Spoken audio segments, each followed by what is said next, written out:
Good morning students. आज के lecture में हम देखेंगे कि जो पदार्थ होता है उसका वर्गीकरण किस तरीके से किया गया है। ओके, तो स्टार्ट करते हैं बच्चों पदार्थ का वर्गीकरण। देखो बच्चों, वैसे तो आप लोगों ने छोटी क्लासेस में पढ़ा होगा कि पदार्थ को हम दो भागों के आधार पर बांटते हैं। पहला होता है भौतिक आधार, दूसरा होता है रासायनिक आधार। ठीक है, तो सबसे पहले हम लोग पदार्थ के वर्गीकरण का फ्लो चार्ट बना लेते हैं। पदार्थ, ठीक है। अब पहला आधार हमारा क्या था? भौतिक आधार, है ना। जैसा मैंने आपको बताया, पहला आधार कौन सा था? भौतिक आधार, है ना। और दूसरा आधार बच्चों कौन सा था? रासायनिक आधार। पहला भौतिक आधार, दूसरा था आपका रासायनिक आधार, है ना। भौतिक आधार के बाद भौतिक आधार पर हम पदार्थ को तीन अवस्थाओं में बांटते हैं। पहली होती है बच्चों हमारी ठोस,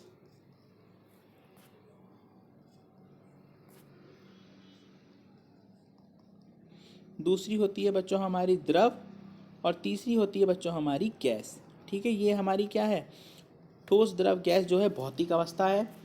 दूसरी अगर हम रासायनिक की बात करें तो रासायनिक के अंदर हम लोग सबसे पहले पदार्थ को बांटते हैं दो भागों में, है ना। पहला है आपका शुद्ध पदार्थ और दूसरा है आपका अशुद्ध पदार्थ। ठीक है, पहला आपका शुद्ध पदार्थ और दूसरा अशुद्ध पदार्थ। ठीक है बच्चों, फिर शुद्ध पदार्थ को हम दो में बांटते हैं। वो कौन कौन से हैं? पहले आएगा तत्व, फिर आएगा आपका यौगिक, है ना। अशुद्ध पदार्थ को हम फर्दर दो में क्लासीफाई करते हैं बच्चों। यहाँ पे जगह नहीं है इसलिए मैं इरेज करके लिख रहा हूँ। ओके, अशुद्ध पदार्थ को हम लोग फिर से दो में बांटते हैं। रासायनिक का वर्गीकरण लिख रहा हूँ मैं अभी खाली।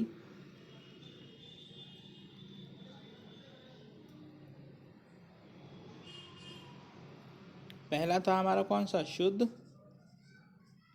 और दूसरा कौन सा था बच्चों? अशुद्ध। ओके, शुद्ध में मैंने बताया आपको कौन कौन से में बांटेंगे, तत्व में बांटेंगे और तत्व और यौगिक, है ना। अशुद्ध में हम बांटेंगे सामांगी और विषमांगी।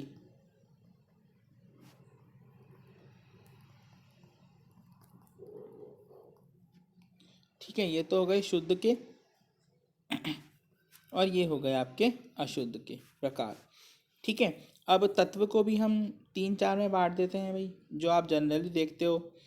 धातु, अधातु और उपधातु, है ना। सामांगी विषमांगी यौगिकों को फिर हम दो में बांट सकते हैं, कार्बनिक यौगिक और अकार्बनिक यौगिक, जिसके आधार पर रसायन विज्ञान की भी शाखाएं हैं जो हमने पहले पढ़ी थी, कार्बनिक और अकार्बनिक। ओके बच्चों, तो ये है आपका क्लासिफिकेशन पूरा का पूरा कंपाउंड का, सॉरी पदार्थ का, मैटर का, है ना।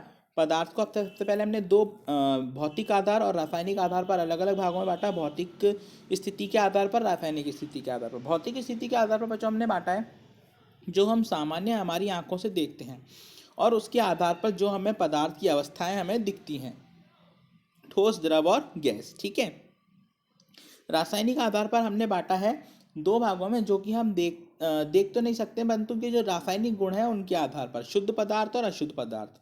शुद्ध पदार्थ को फिर हमने दो में बांटा, तत्व और यौगिक। फिर तत्वों को हमने तीन में बांटा, धातु, उपधातु और अधातु। यौगिकों को हमने दो में बांटा, कार्बनिक और अकार्बनिक। अशुद्ध को हमने दो में बांटा, सामांगी और विषमांगी।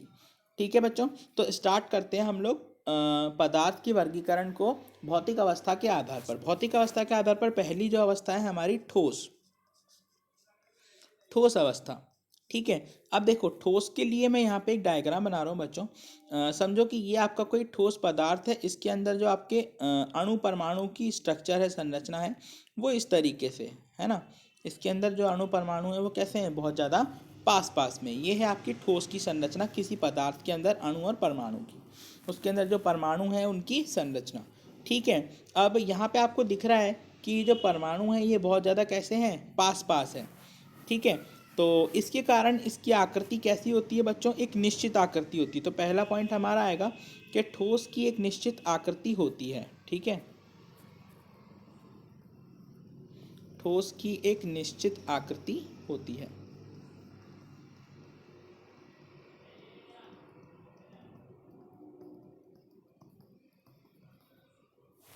ठीक है।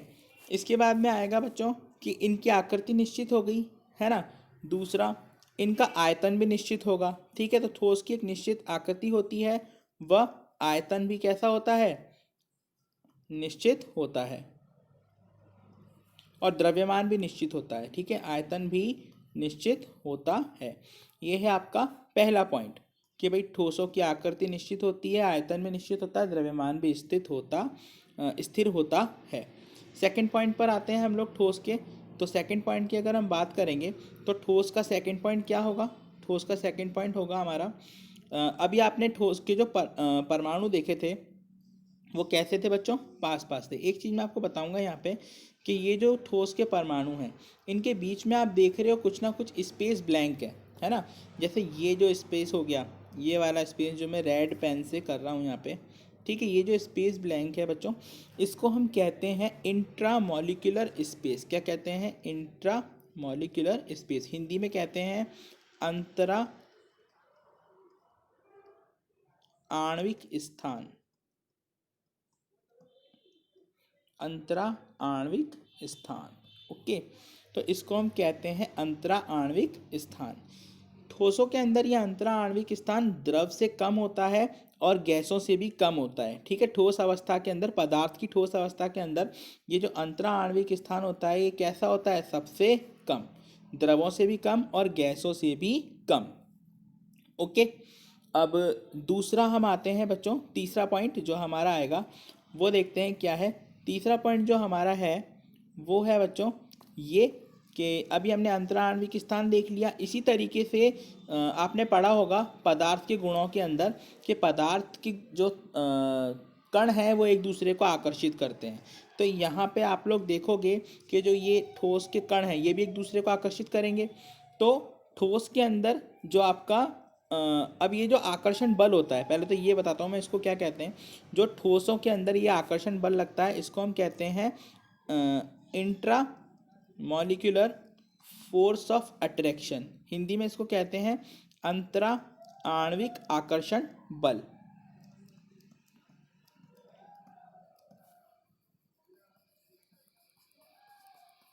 अंतरा आणविक आकर्षण बल। तो ठोस के अंदर जो अंतरा आणविक आकर्षण बल होता है वो सबसे ज़्यादा होता है, द्रव के अंदर कम होता है और गैसों के अंदर उससे भी कम होता है, ठीक है। अंतरा आणविक आकर्षण बल ज़्यादा होने के कारण ही तो ये अणु क्या है, पास पास हैं। जब भी तो ठोस की जो आकार और आकृति है वो क्या है, निश्चित है, ठीक है। नहीं तो ये भी क्या होता है, ये अणु यहाँ से वहाँ भागते रहते हैं और इसकी आकृति आकार निश्चित नहीं होता, ठीक है। चौथे पॉइंट पर आते हैं बच्चों, 3 पॉइंट हो गए हमारे। चौथे पॉइंट पर हम लोग आते हैं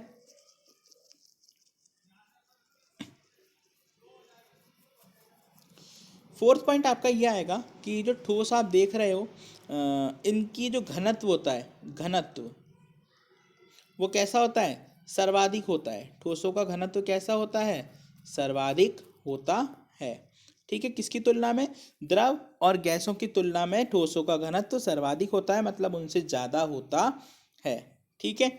आगे चलते हैं बच्चों हम लोग, ठीक है। ठोसों का घनत्व कैसा होता है, गैसों और द्रवों की तुलना में ज़्यादा होता है, ठीक है। अब सबसे पहले ये समझ लो यहाँ पे कि घनत्व क्या होता है। एक टॉपिक क्लियर करवाता हूँ, वैसे भी आगे आएगा। घनत्व होता है द्रव्यमान बटा आयतन, ठीक है। घनत्व को हम लोग क्या बोलते हैं,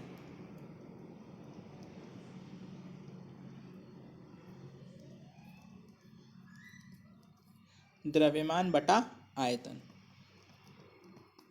आयतन तो आपको पता है कि कोई वस्तु कितना स्थान घेरती है। जैसे ये मैं यहाँ पे कोई इतना बड़ा ब्लॉक बना रहा हूँ तो ये इतना स्पेस अगर कवर करता है तो ये इसका आयतन है। द्रव्यमान क्या होता है, द्रव्यमान होता है बच्चों कि कोई वस्तु जो उपस्थित है उसके अंदर कितने नंबर ऑफ पार्टिकल प्रेजेंट है, मतलब कितने अणु उसके अंदर उपस्थित है, उसको हम कहते हैं उसका द्रव्यमान। जैसे ये मैंने बनाया, देखो इसमें मैं छोटे छोटे छोटे डॉट डॉट बना रहा हूँ, तो ये क्या है, इसके अंदर उपस्थित अणुओं की संख्या। तो भाई किसी वस्तु के अंदर कितने अणुओं की संख्या उपस्थित है वो कहलाता है उसका द्रव्यमान। मतलब अब अगर हम घनत्व की बात करें तो घनत्व क्या होगा कि इस वस्तु के कितने आयतन यानी इतने स्पेस के अंदर कितने इसके नंबर, कणों के नंबर उपस्थित है, वो कहलाएगा क्या, इसका द्रव्यमान, ठीक है, सॉरी घनत्व, है ना, समझ गए। तो फिफ्थ पॉइंट जो हमारा मैंने बताया वो यही है कि जो भाई ठोसों का जो घनत्व होता है वो सबसे ज़्यादा होता है, पानी से भी ज़्यादा, मतलब लिक्विड से भी ज़्यादा, द्रव अवस्था भी से भी ज़्यादा और गैसों की अवस्था से भी ज़्यादा। ओके बच्चों, आज के लेक्चर में हमने ठोस को देखा।